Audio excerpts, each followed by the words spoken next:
guys, Blaise here with West Coast Wing Foil. Thanks for tuning in to another West Coast Wing Foil video. Today I'm going to be doing something different, and I'm here with my computer and some footage from one of my sessions wing foiling.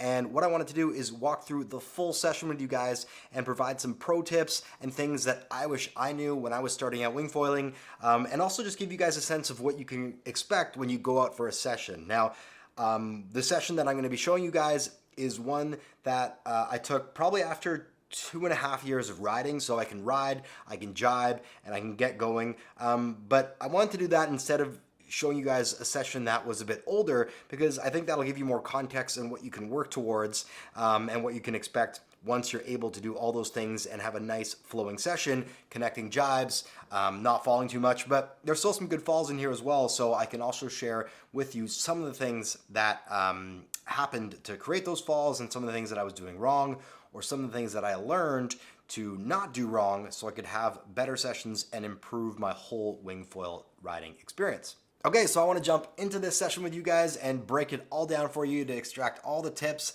and all the awesome pieces that you can take to improve your riding skills. But before we dive into it, let's do the intro.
For those of you who don't know, my name is Blaise Sack, and I am a wing foil enthusiast and someone who just loves the sport. So I'm really excited to share with you guys all the things that I wish I knew when I was starting out, because progressing as a wing foiler is extremely challenging, and I just found I didn't have enough resources and information to really help me with all these questions I had when I was learning to wing foil. So that's what all these videos that I'm creating are about. So if you're new to my series about wing foiling, make sure to check out my other videos. Hopefully there's some helpful tips in there to help you progress at this sport.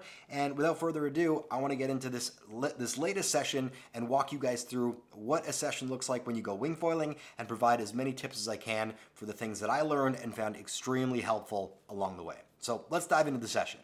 So here we are at Jericho Beach in Vancouver, British Columbia. It's a beautiful day, the wind is blowing, and like I said, I'm probably about 2.5 years in at this point with my wing foil setup. I'm actually using the second board that I owned. Initially, and in case you haven't seen the video, I started riding on a 125 liter board, and this board is about 85 liters. It's the second board that I progressed towards, which I definitely don't suggest doing too early. First, learn on a big board, because a larger board is going to be much more stable in the water, and it's going to give you an opportunity to actually learn the sport. A lot of people try to get the smaller board right off the bat, but what that's going to mean is you're just going to spend a whole bunch of time swimming in the water, because you're not even going to be able to stabilize yourself and learn how to progress. So one thing that I emphasize in all my wing foil videos is get a big board. Make sure it's at least your weight in kilograms plus 40. That's going to give you the volume in liters of the board that you should have, and that should give you enough capacity to stand on your board comfortably and learn how to wing foil safely, and actually give you experience practicing catching wind and practicing getting up on your foil, instead of learning to balance on your board and falling in a whole bunch without actually learning how to foil. So just going to roll this video clip here. What I'm doing here, actually, let's pause it right here, because this is extremely important, and something actually I got wrong on my first time when I went out wing foiling is how to hold your setup. Now, what you can see I'm doing here is I've actually put my board over my shoulder, well, the foil, where the foil and the board connect, that's what I kind of put over my shoulder. And then my wing is upside down in my opposite hand. Now, the really, really important thing here is your wing is downwind from you, and then your board and your foil are on the shoulder of the upwind side. So the wind in this video is actually coming from the distance where you see the blue sky towards the camera. That's the direction of the wind. And so that's why my wing is on the downwind side and my board is on the upwind side. And the reason that's extremely important, well, one, you don't want your wing flapping all over your face, but the other big thing is that if you have your board on the downwind side of you, your foil is very sharp, especially when it's out of the water. So, and your wing is very delicate. So if there's a gust of wind and it blows your wing, you don't want the foil to puncture the wing, and then it's going to totally kibosh your session. The other thing about this setup, and why you might think it's kind of ridiculous that I'm putting this much emphasis on it, but when I went out there, I was just really excited to go, and I just grabbed my stuff and try to manhandle my way to the water. And there's actually a handle on your foil board, so you can hold the board by the handle, but it's very difficult to hold the board by the handle when the foil is on there for a long period of time. So as you can see, I'm going to roll the video again here. As you can see, I have quite a distance to get to the water, and your arm is going to be really falling off if you have a big board and a heavy foil carrying it all that way. So learning how to carry your gear properly is extremely important. And when you're learning, you're also going to be getting blown down the beach a ton, and then you're going to have to climb your way back up the beach and walk your gear up. So you want to be as efficient as possible to maximize the amount of energy that you're, or reduce the amount of energy that you're expending carrying your gear around, so you can use it to actually learn to foil once you're on the water. So once I get closer to the water, I actually flip my wing over, and that's gonna just let it catch more wind, and it'll be, I guess, have more lift when I'm carrying it. So it does flap around a bit more, so you can see it's kind of swaying side to side because it's catching the wind, but it's just gonna be a lot easier to hold above your head when it's the right way around. So when you actually get to the water, which I'm doing here, that's where I'm foiling at Jericho. There's not a lot of swell here today, so there's no waves or big waves crashing. If there was waves, I would probably carry my board a little bit further, but because there's not, a really easy thing to do is you can actually flip your board upside down, hold it by the foil, and then just push it along, and that's one less thing to carry. This is a common thing I'll do when I was learning, when I get blown downwind and have to go upwind again. If you're super gassed, you can just flip your board upside down, push it that way, and then you don't have to carry it, make your way upwind, and then reset. So basically, you want to go as deep as you need to in order for the foil not to touch the ground. Depending on the size of your mast, that's going to really depend on where you want to be in the water. But for this foil and where it sits on me, I always know that it's kind of about chest height that I want to get to before I flip this thing over. And a lot of times you'll flip it over and you'll see, oh, it's not touching, so I'm good to go. The one thing you always got to remember is when you stand on your board, and especially when you're pumping your legs, that actually causes your board to submerge deeper in the water, and that's when you could scratch your foil or prang it on the bottom. And if it's a rocky bottom, foils are fragile. You don't want to get nicks and cracks in your foil, so make sure you're deep enough. And if you can't touch, or if there's rocks, or you just need more clearance, you can always jump on your board and paddle out a little bit further just to make sure you're clear. Or you can swim out with your board kind of upside down or half or sideways, so the foil's not as deep as it would be if it were just vertical, reaching for the ocean bottom. One thing that also happened to me when I was coming in is, I mentioned before, when you're carrying your gear, you always want your wing to be on the downwind side of you. I was new to foiling, and I basically had my wing on the upwind side of me, and as I was coming in, my foil flipped over. I got a gust of wind, and then, let me just pause it here before I get on my board. A gust of wind caught the wing, and it hit the wing right into the foil. The foil went straight through the wing, and I had to basically repair the thing, and it ruined my day. So always remember, not only when you're carrying your gear, but also when you're coming in from a session, make sure to keep your wing on the downwind side of your foil. When it's windy and you fall off your board's going to want to go downwind. If your board has a tendency to flip upside down and expose the foil, always be careful that your wing is downwind of your foil, so you avoid that. So what I just did here is I got on my board and I got onto my knee position. I have to do that for this board because it's not super buoyant. Before I get up, I want to just talk about a few things. My board is not super buoyant. If you are new and starting out and you have a board that's your weight in kilograms plus 40, you should be able to stand on it no problem. So you don't have to go on your knees. You should be able to just get up. But a good something that's good to practice is to start on your knees and start catching wind with your wing on your knees, because that's going to help you progress and it's going to make your board more stable for you to get up. When you're moving, your board is more stable in the water. So that's why when people have smaller boards that aren't as stable, they need to get some forward momentum to then allow them to get up on their board and have the stability to be able to stand, catch wind, and then progress to the foil. Okay, so you're on your board and you basically have your wing on your downwind side of you, and then basically what you're going to be doing is you're going to be pointing across wind or maybe slightly downwind, and then you're going to be wanting to catch wind with your wing. Once you're catching wind with your wing, you can actually stand yourself up 1 foot at a time, use the wind to pull yourself up, and then you're going to be pumping to activate your foil and get up onto foil.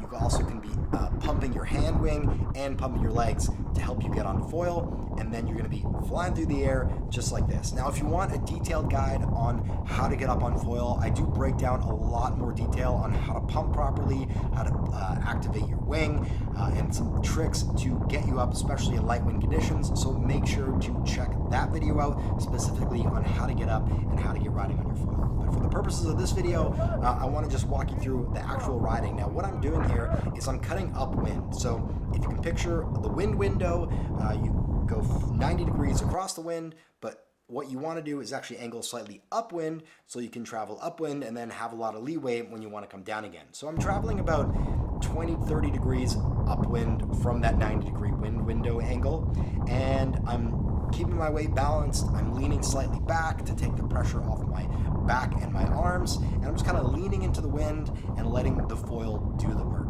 I'm also making sure to keep myself balanced, and you'll notice my back leg, which is my right leg in this stance, is right over the mast of the foil. That's kind of your typical balancing point for your foil. And the one thing that I learned that really kind of required some getting your mind around is you're not riding your board as much as you're riding your foil. Your board is obviously there and transferring all the movements into your foil, but it's really the foil that's riding on the water, and your board is just an extension of that foil. So you want to find the balancing point, not on your board, but the balancing point of the foil, which is typically right over the mast.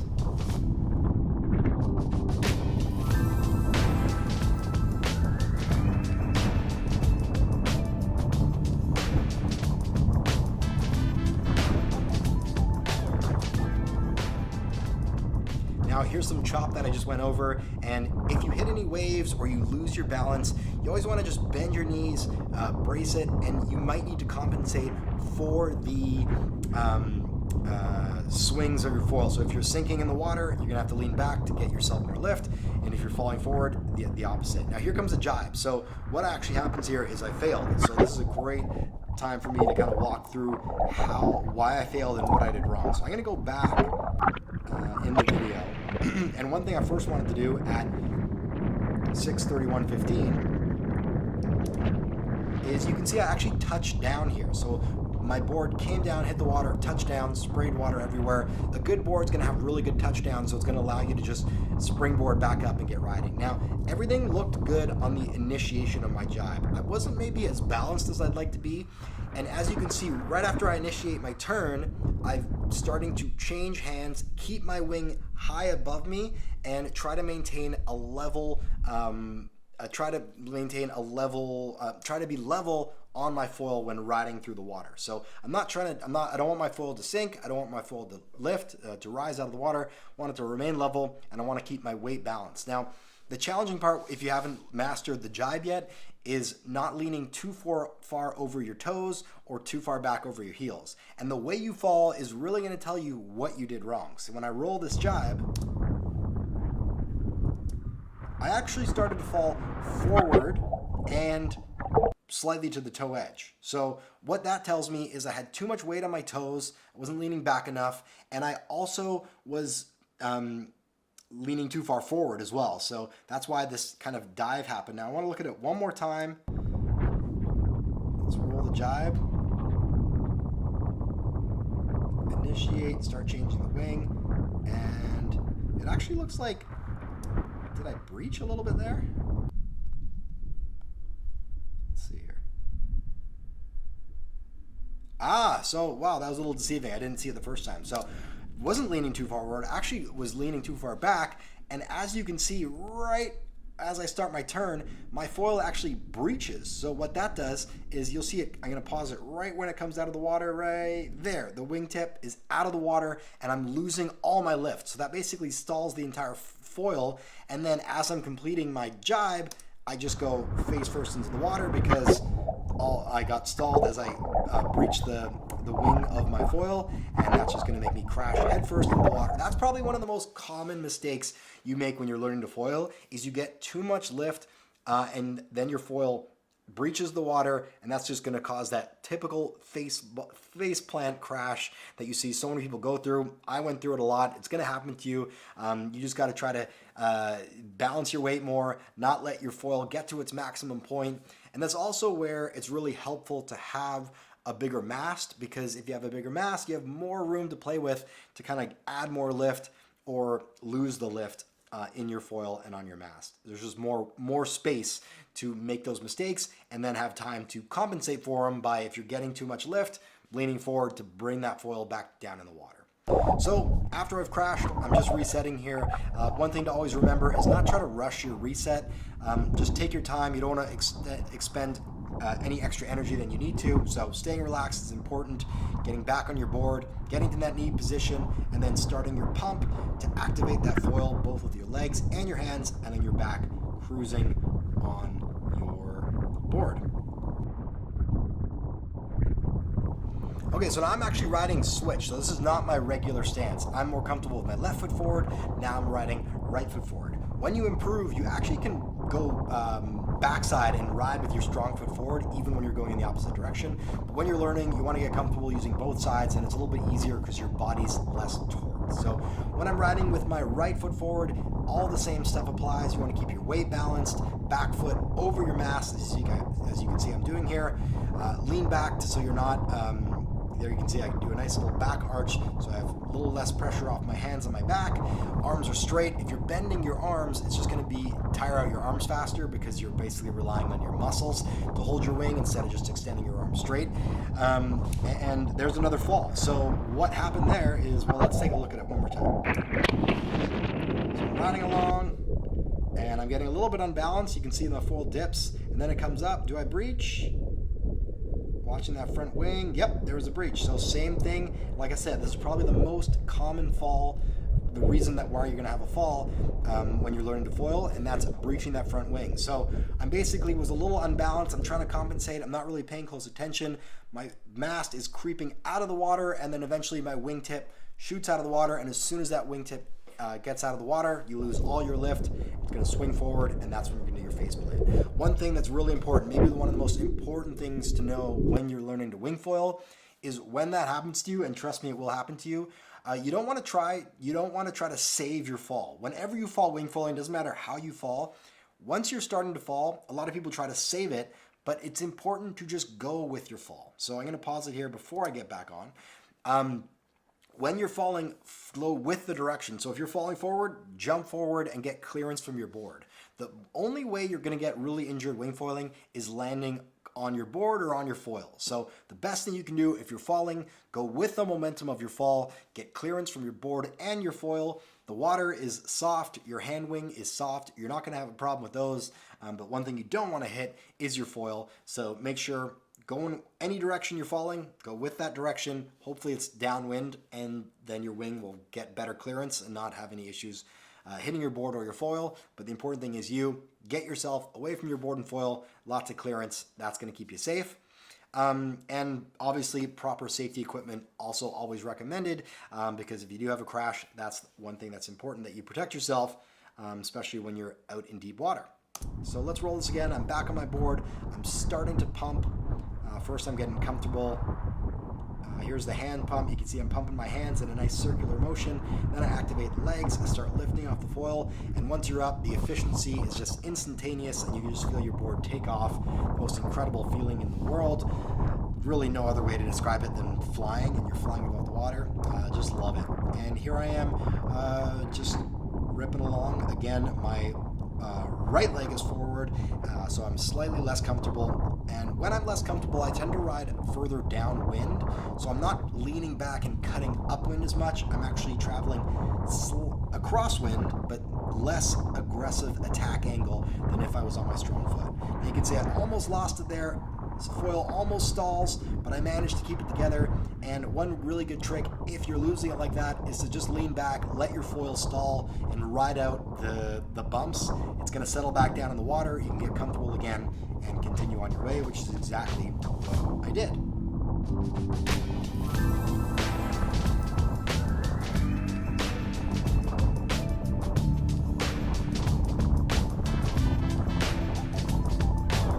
When there's a little bit of swell, it's actually really cool because there wasn't much swell on this particular day, but there is some good wind swell that develops at Jericho, and you actually can catch those waves in, and it's such an awesome feeling when you're riding, and all of a sudden you feel this extra level of energy pull you in. Oh, here's a fall. Let me go back and analyze that quickly. But yeah, if there's a swell, one pro tip I wanted to share is to stay low on your foil and your mast, because what's going to happen when you hit that wave is it's almost like there's a trough and your foil can come out of the water. So you want to make sure you're leaning far enough forward where you catch the wave and you don't breach your foil's wing out of the water. That's probably going to happen to you the first time you try and catch waves. I know it happened to me. But if there's one tip you want to take away from this, if you're riding swell, if you're riding waves, make sure to lean more forward than you think, especially when you're entering that wave, and try to keep your wing, the wing of your foil low on the wave so you're not going to breach out of the water. So let's see what happened on that fall. I'm riding along and there is some swell here. Do I breach out? I think I hit the ground. Everything just kind of stopped. Let's see. Yeah. Board just fully hit the ground. So one thing to be careful of, if you're riding in shallow water, and this is a tidal area, so it gets really shallow for a long way, is to make sure, know your depths, be conservative, and not do what I just did here, because luckily it's a sandy bottom here, so there was no damage to my foil. But as you can see, look how shallow it is where I'm standing now. I'm like waist deep, so that's way shallower than I want to be riding. When you're riding on your foil, obviously you're going to be, when your foil's up, your mast isn't going to be fully extended to the bottom, so that's why you can get really shallow really quick, and then if your mast drops down, your foil drops down the water, that's when you can hit the bottom and have an issue. So I'm going to fast forward to my next, I think I get out of the water here just to take a short break, and then I get back at it. So I'm going to fast forward to the next point where I start riding so we can continue the analysis. One thing I wanted to go over actually is getting out of the water, because that's a really important thing too. You want to keep your board safe and your foil safe, so and your wing safe. So one thing you'll notice is my foil and my board is on the upwind side, as I mentioned when you're getting in, and my wing is on the downwind side. Now this is where if it's really windy or really wavy, your board can get knocked towards your wing, and you want it, or your wing can grab a gust and flap towards your foil. You really want to focus on keeping your foil and your hand wing separated, because those are the two things that don't jive well together. When they collide, that's when you're going to get a rip in your wing. So keep those separately. Now, what I do when I get really shallow is I actually put my board back onto my shoulder the same way I carried it in. Again, board is on the upwind shoulder and my wing is on the downwind shoulder, and then you can just get out. If you want, there's also a handle on your board. You can make sure that your foil is on the upwind side of you and facing upwind. You can grab by the handle until you get to this point or out of the water, and then you can switch to the shoulder just for ease of carrying and get yourself up to a safe position. One other thing I wanted to show you guys is when you put your wing down and it's really windy, you can put your board on top of your wing to make sure that the wind isn't going to knock it away or take it downwind. But if you're releasing your hand, your hand leash, you want to make sure it's secured to your board or your foil. I always like to wrap it around either my mast or the fuselage of my foil, and I'll make sure that it's secured that way before I leave anything behind. Another thing that I wanted to show you guys are these surf ears, which are these essentially earplugs made for surfing that I really, really love, especially if you're foiling in cold water. Now, one thing I found, and I don't know why this is, but if you're foiling in cold water, that's when the water goes into your ears, you can develop like an earache, something called surfer's ear. That's what these are great for. I don't find it as much when I'm in warm water, but whenever I'm riding in cold water, I always try to put these in. Even in warm water, I just think it's better for long term not to get a lot of water in your ears. And the reason these are great compared to regular earplugs is they actually have a membrane that allows the sound to come in. So you can hear people on the water, you can hear things, and you're not totally blocked out of your surrounding environment. Important to be able to hear when you're on the water, and it's much nicer. So these have this membrane where it keeps the water out, lets the sound in, and I really, really recommend them because they're super comfortable. They have a nice little neck lanyard that keeps them safe even if they fall out, and they're really cost effective. So make sure to check those out. You can actually visit westcoastwingfoil.com where there's a link where you can pick up these surf ears on the website and protect your ears from water going in there and having some long-term damage. Okay, so back on my knees, heading out again. Put my one foot up, followed by the second foot, catching wind with my hand wings, starting to pump my hands, starting to activate my legs, and then my foil is now flying on the water and I'm cruising, and I change my attack angle to go slightly further upwind. Get my hands all comfortable, sort it out, and then I can lean back into that wind and get a lot more speed as I'm catching wind. And really when you're learning or progressing as a rider, one thing that's important is just really get comfortable trying to go faster when riding your foil. Basically leaning into that wind and just trying to maintain a nice even level with your board and your foil as you ride at different speeds through the water. One thing I know I was doing every time I start riding, I just kind of try to practice reaching my top speed just to see what speeds I can reach. And then when I'm kind of a little bit tired, then I'll just practice more like flowing maneuvers, practice my jibes. But initially off the bat, I always just try to go for speed and see how fast I can ride, nice and smooth, nice and comfortable, with minimal fluctuations in the depth of where my foil is riding. A good place to try to maintain your depth is kind of the halfway mark of your mast. You want the water level to be halfway up your mast. That's going to give you enough margin for error going deeper and enough margin for error going shallower or getting more lift with your foil.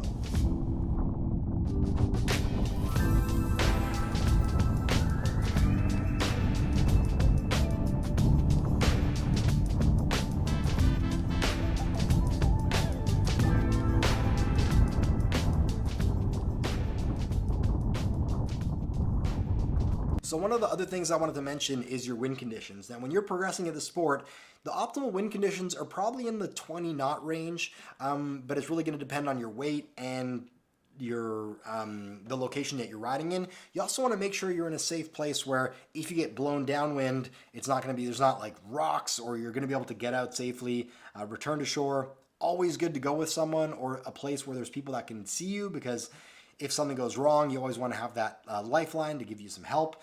But those wind conditions I wanted to touch on because those are really important. If the wind is blowing hard, that's when you're gonna run into these like gusty conditions that are kind of hard to control. If the wind is too light, that's when your technique to get up on foil needs to really improve, because you need to help yourself get up onto that foil without all the power that the higher winds give you. So things to keep in mind.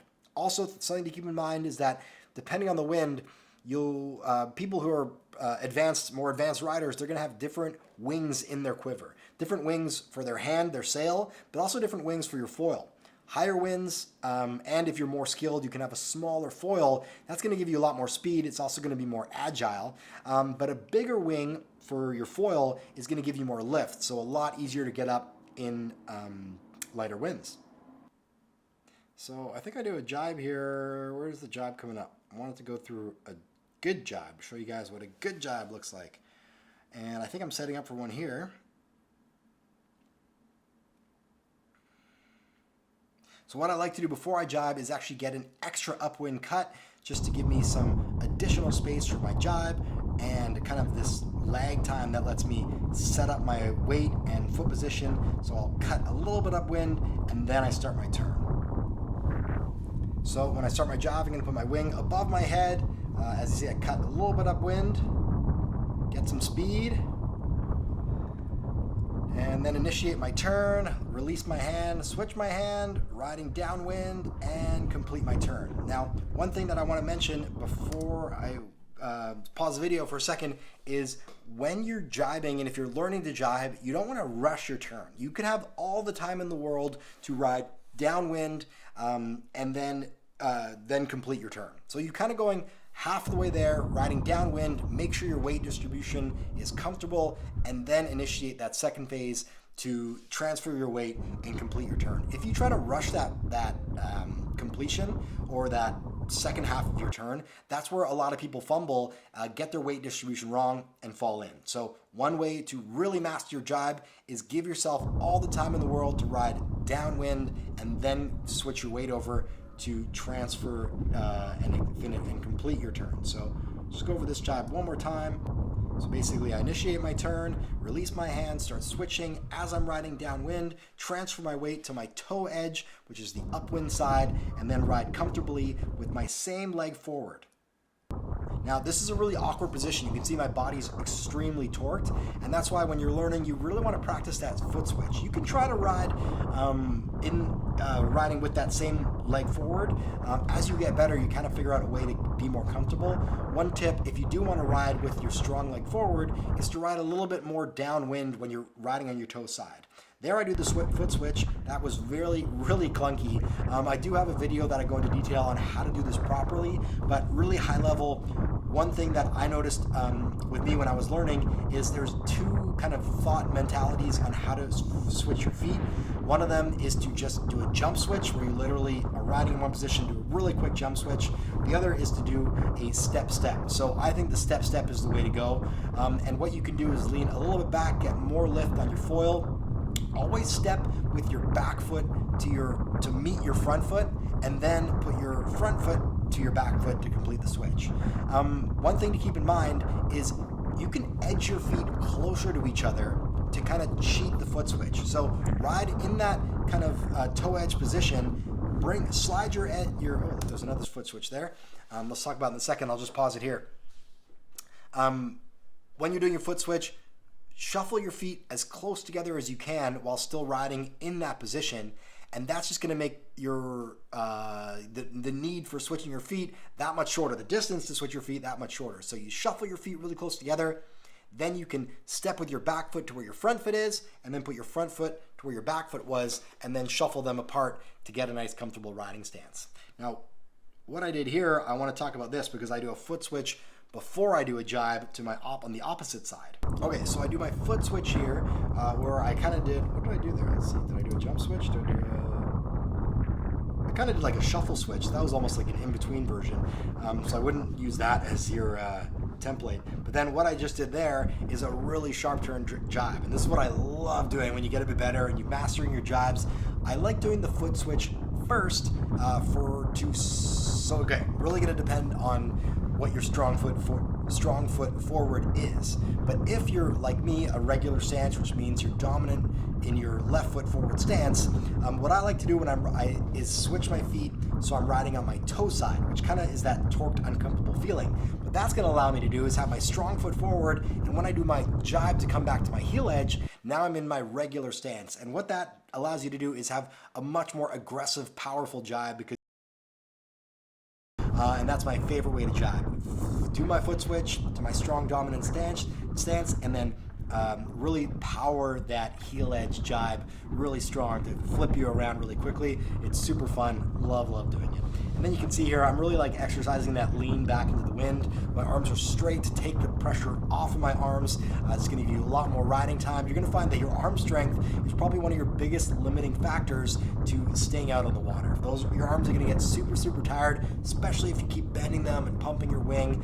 So when you need a break on the water, try to lean back a little bit into the wind. Keep your arms straight, and it's just going to take the strain off your muscles and allow you to just have extended riding sessions. It's almost like windsurfing where you're tied into a harness, so all the weight kind of comes from your hip and you take them off of your arms. Let me go through. Here's a great example of the jibe. So a slow jibe. When you're learning to jibe, I mentioned before, take your time when you're going downwind. And what you're going to see here is I'm going to initiate my turn, I'm gonna release my hand, switch my hand, and look at this. I'm just going downwind. I'm gonna pause it here. I'm going downwind and I'm not rushing my turn because I was slightly off balance. So I'm getting my hands kind of organized as I'm going downwind. And then once I'm fully comfortable, only then do I complete my turn. So now I'm kind of comfortable and I come around and then I do my foot switch right away to get in a less torque position. I think I'm chasing this other rider here or chatting to them as I'm riding. So yeah, something to keep in mind there. Can't emphasize it enough. Don't rush that turn if you're uncomfortable. Just go downwind, get your hands sorted out, get your weight distribution sorted out, and then you can get riding and continue cruising along. If you find that you're breaching or coming too far back, coming too far forward, another thing you can play around with is where you've attached your foil to your board. So you can slide your foil front and back in the foil tracks. What's going to happen if you slide your foil back is now you're going to be having a tendency to not nosedive, but fall forward because you're having more pressure on the front of your board, causing your foil to dive. If you slide your foil in your foil tracks towards the front of your board, now your natural stance is going to be with weight further back, and that's going to create more lift. So you really want to find a comfortable point where you like standing on your board. So definitely play around with where you put your foil in the tracks. I always recommend starting just pretty close to the middle, and then you can find out if you want to move slightly forward or slightly back.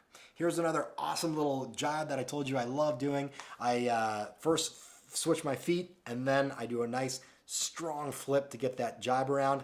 I never jibe on my weak side. So if I'm riding right foot forward, I'll never jibe and then foot switched after. I always foot switch and then jibe on that side. I just find my right foot forward is just too goofy. It feels too awkward to jibe right foot forward and then be going on your kind of that awkward torqued body position while you're riding on your less comfortable stance. So from the beginning when I was learning, I always foot switched and then jibed, and to this day I've still done that. I don't know if I've ever completed a jibe on my wrong foot side without foot switching. So something to keep in mind if you want to get that jibe down. Maybe you want to learn how to do it on both legs, but if you want to do something that you're going to get more consistency with earlier, foot switch first, get out of your weaker stance, and then complete your jibe.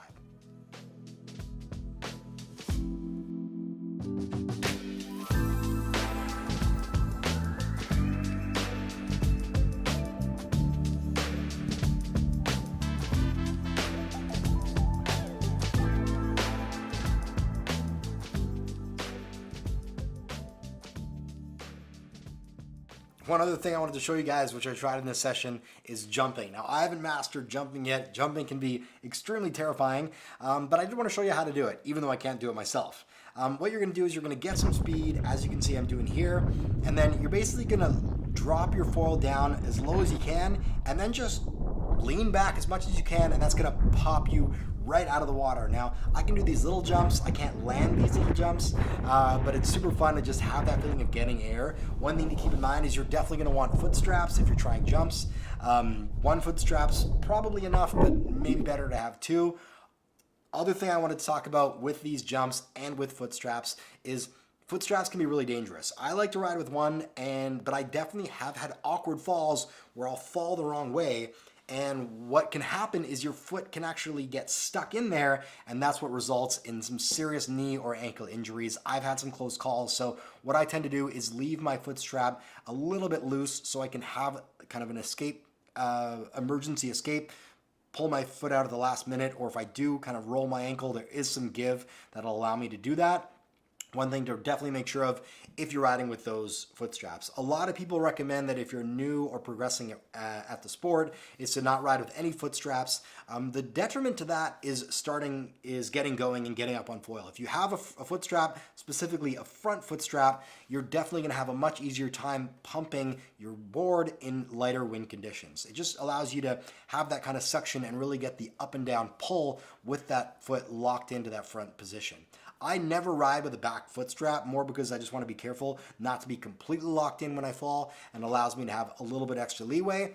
But the front foot strap I do like to ride with because of that light wind situation and just helping me get up on foil a little bit quicker, a little bit more efficiently. Okay, so let's see my attempt at jumping here. This is 2.5 years of foiling.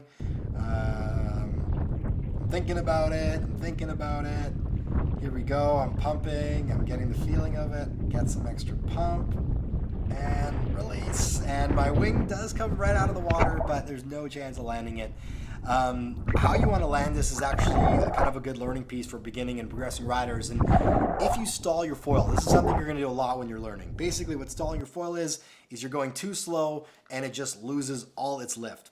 A wing is like an airplane wing where if you're going fast enough, it's going to have enough lift to take you up in the air. But if you slow down an airplane or slow down your foil wing enough, all the lift is just going to disappear. There's a ratio, I don't know what the exact term is, where if you're going slow enough, all of a sudden you have zero lift and it's just going to plummet you into the water.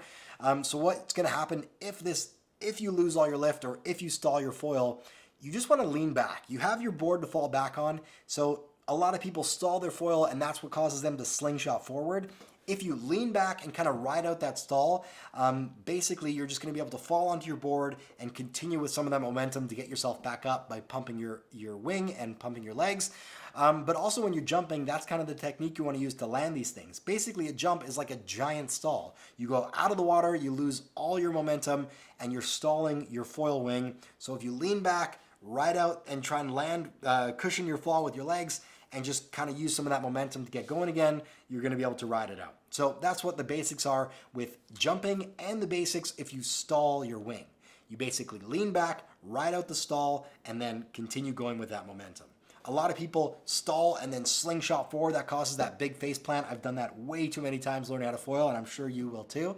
One thing you want to do if you feel that happening, lean back instead of trying to compensate to get the foil to lean forward. Lean back into it. It's going to smoothen out your fall, and you can just continue riding with your momentum.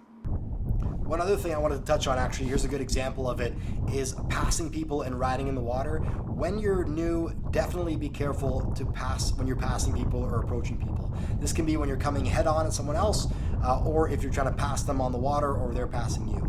If you're looking to pass someone, it's a really good idea to be a safe distance away. Now, this might be the easiest thing to do is be on the downwind side of them with enough space where if they fall, they're not going to fall into you. If you're on the downwind side of someone and something goes wrong for you, you can just safely fall in the water. You're not going to affect them. But if you're on the upwind side of them and you try and pass them on the upwind side like I did right here, if you fall in or drop your wing, that's when you can hit them or cause a problem for them. So give people enough of a wide berth where if they fall in or you fall in, it's not going to cause a collision.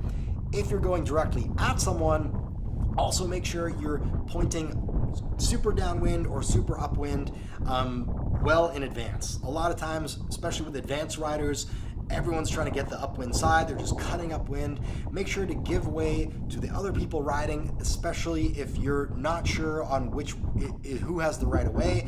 Just give way by going downwind, giving each other ample space, not causing an issue.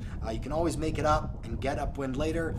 Most important thing is you don't want to have a crash. You don't want to hurt your equipment and hurt yourself and hurt other people. Okay, I'm going to step away, not bombard you with all my tips and suggestions for a sec, let you enjoy my wingfoil session at this beautiful place I get to call home, Vancouver, British Columbia, at Jericho Beach and Spanish Banks. I'll throw a few additional text tips on the screen just in case you guys want some extra little tidbits, but otherwise, enjoy the session, and I hope that this is going to be you riding here.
that's it for this wing foil ride along. I hope you found this video helpful, learned a few pro tips or tricks that you can be thinking about when you're learning or progressing at this awesome wing foil sport.